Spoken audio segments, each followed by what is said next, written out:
И мы приглашаем следующего докладчика. And our next speaker is Kishore Ongole, Theosophical Society of India, Guntur. The Voice of Silence by Helena Petrovna. Blavatsky is the name of his presentation. Fanikishore Venkatarama Ongole was born in Chennai, South India.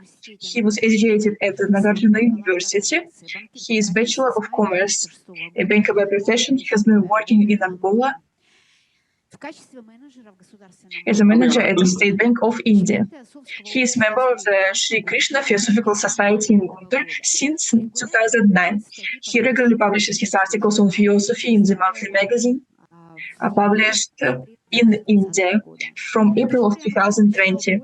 Kishore Ongole has delivered more than 19 lectures on the Secret Doctrine in Telugu, his native language, via Skype from November 2020 to March 2021, the COVID years. So please welcome Kishore Ongole with his presentation called The Voice of Silence by Helena Petrovna Blavatsky. Today we are talking about The Voice of Silence by Madam H.P. Blavatsky. The voice of silence is the language of the future. In future, there will be only silent language, that is love. We are here showing some future, some great personalities who lived their life only silence. Ramana Maharshi, here Mabel Collins is telling, to hear the voice of silence is to understand that from within comes the only true guidance. So silence is most powerful speech and is always powerful than everything. Speech is always less powerful than silence.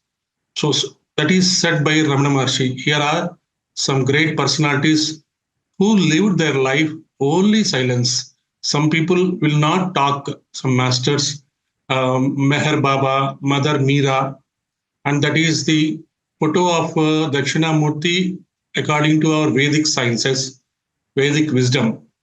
He never talks, he only gives directions silently.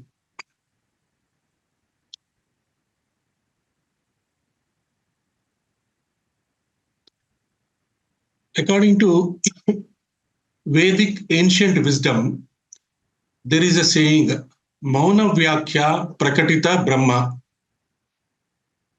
That means the voice of silence manifests Brahman.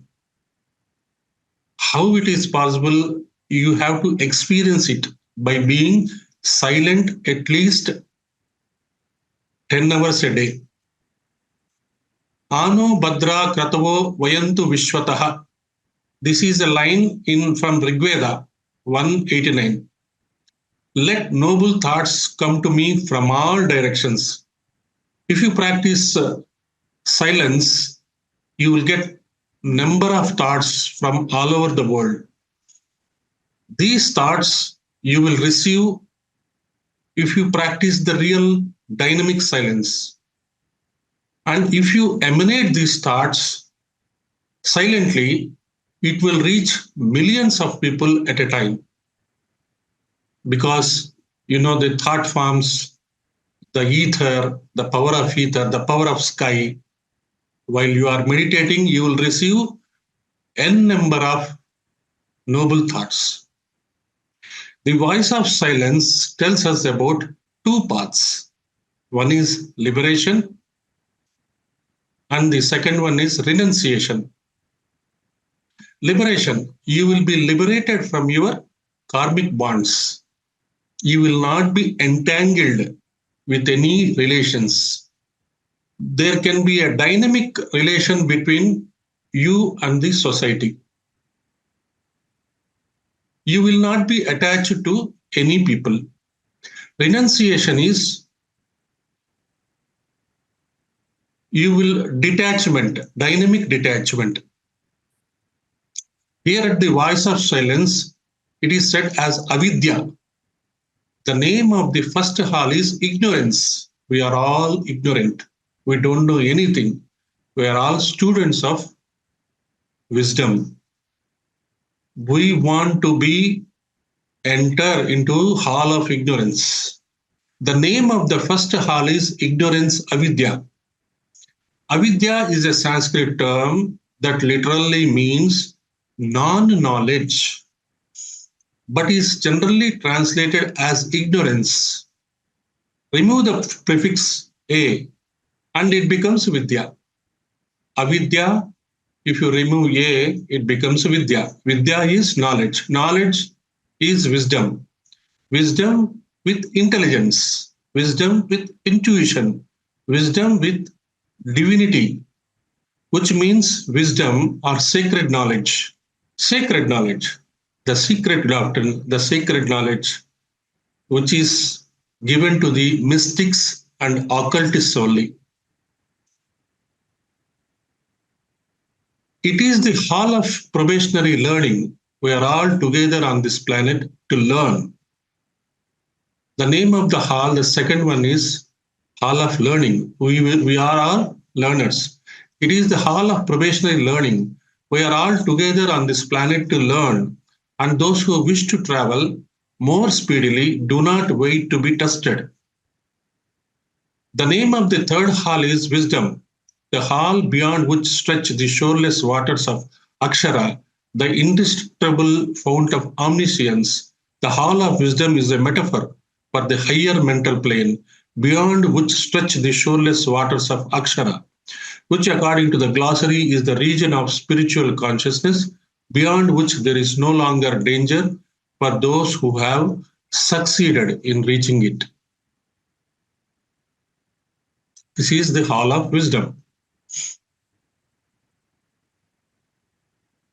The book of golden precepts. The following pages are derived from the book of the golden precepts, one of the works put into the hands of mystic students in the East. The knowledge of them is obligatory in that school, compulsory, the teachings of which are accepted by many theosophies. Therefore, as I know many of these precepts by heart, the work of translating has been relatively an easy task for me. This is being said by Madame Blavatsky. Fragment 1, called The Voice of Silence, points out the way, the method by which an aspirant may begin to prepare himself for the meditation and discipleship. Fragment 2, called The Two Paths, shows the importance of study, purification of the lower vehicles, and devotion in obtaining wisdom, and the choice between two paths. Fragment 3, called The Seven Portals, reveals 7 keys which open into a life of responsibility and service, which it is said will eventually lead the disciple into union with his higher or inner self.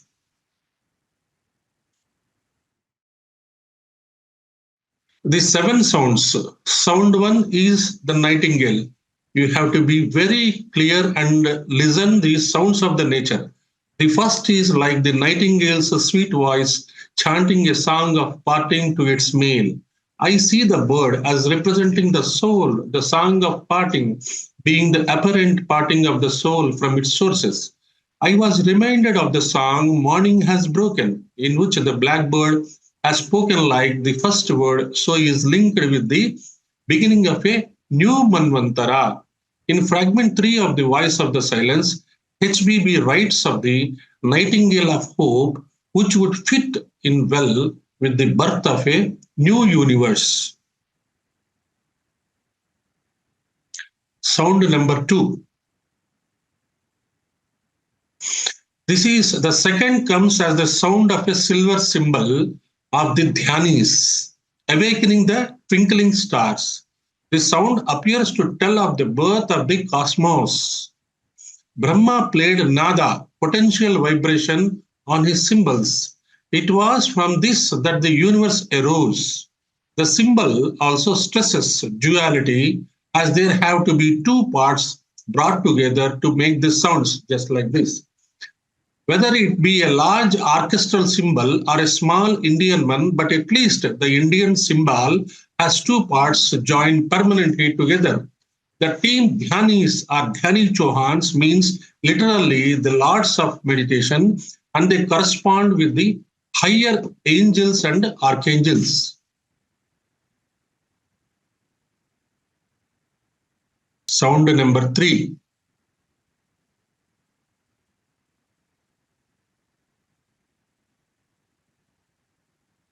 It is the sound of the conch. The next is the plaint melodious of ocean sprite imprisoned in its shell.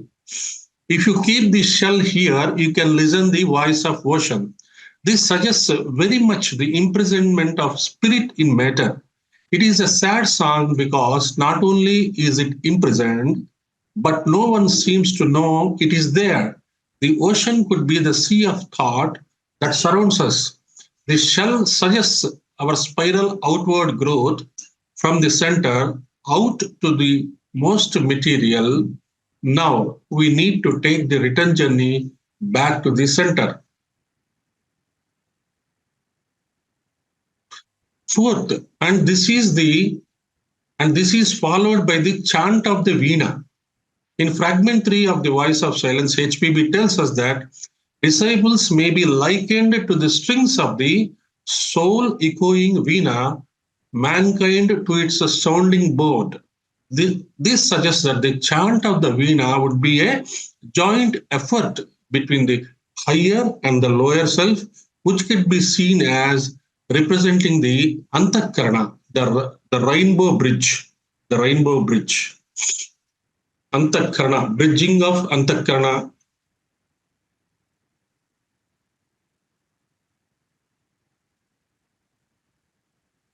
Next, sound 5. We are also reminded of the duality of mankind, as the sounding board is actually two separate gourd-like resonators. The Veena is linked with Brahma's consort Saraswati, the goddess of all knowledge. She plays the Veena to show the intellectual learning needs to be tempted by higher feelings.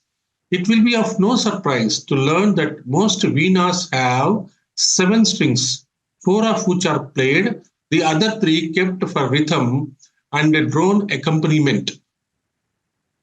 Number 5 sound, flute. The fifth-like sound of a bamboo flute shrills in thine ear. The shrill melody of the flute is surely a wake-up call. Here may be a reference to our inner non-physical ear, whereby we receive intimations of what we should be striving towards. In India, the bamboo flute, the bansuri, is the poor man's instrument, as it is so simple. The message is simple. The preserver of the world, Vishnu, in his incarnation as Krishna, plays the flute, whose melody symbolizes self-realization. Sound number 6. It changes next into a trumpet blast. The trumpet blast is a glorious, brilliant fanfare announcing the imminent arrival of the liberated soul. Sound number 7. The last vibrates like the dull rumbling of a thundercloud. The 7th swallows all the other sounds. They die and then are heard no more. The dull rumbling vibration suggests the continuous process of creation, preservation, and destruction, symbolized by the Nataraja, the dance of Shiva. All the other sounds are reliant on vibration.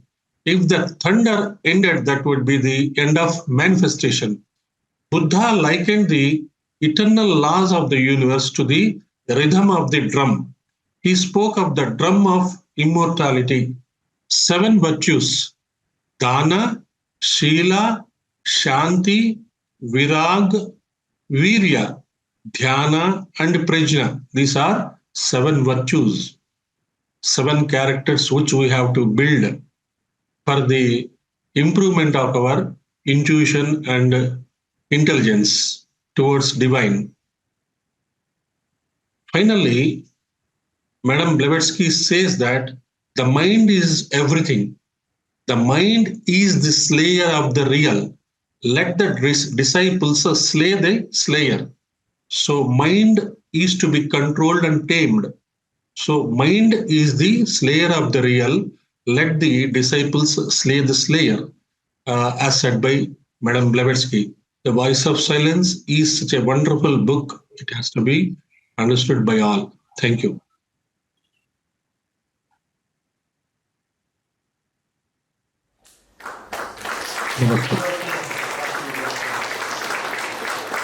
Господин Кишоре, большое спасибо. Mr. Kishore, thank you so much. You have identified the stages of the path of comprehending your silence, which is the true self, or the higher self in a person. And it's remarkable that you confirm in your research what Helena Petrovna Blavatsky has already given us in the Secret Doctrine, and you refer to her to your work. So we wish you and all of us to study diligently and someday master this case. Thank you very much.